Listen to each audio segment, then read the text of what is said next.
Posters in the Downing Street windows, a stand-in deputy for question time. Inside Parliament, even more unfamiliar practices. I'm sorry, we're now going over to Peterborough. When are the banks going to act in the national interest? Acting First Minister.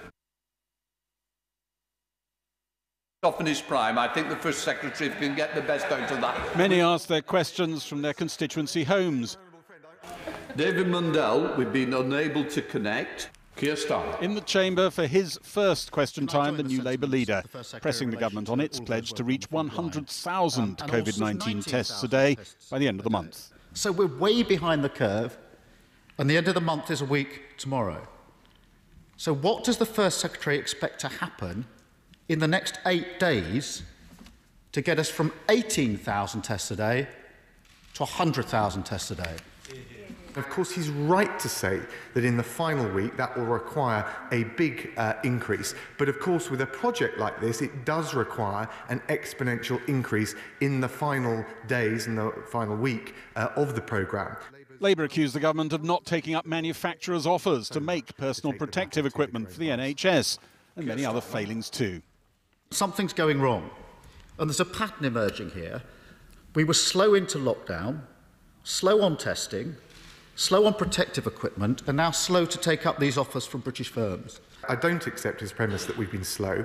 We have been guided by the scientific advice, the chief scientific advisor, the chief medical officer at every step along this way. If he thinks he knows better than they do, with the benefit of hindsight, then that's his decision. But that is not the way we've proceeded, and it is not the way we will in the future. 8,000 businesses have offered PPE in response to the government's call, and every business receives a response.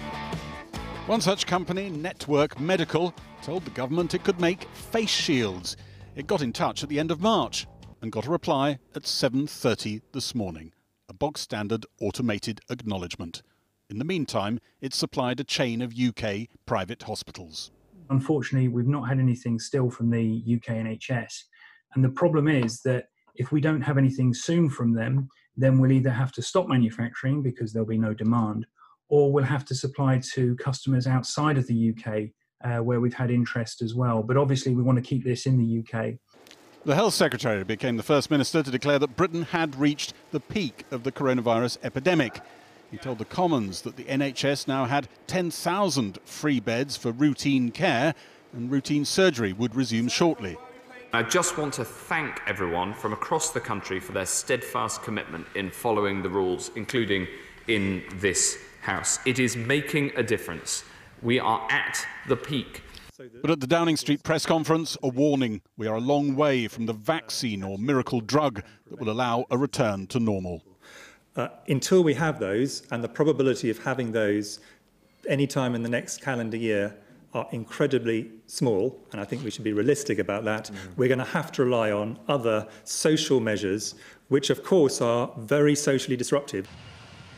Last night, a delivery of personal protective equipment arrived on an RAF plane from Turkey.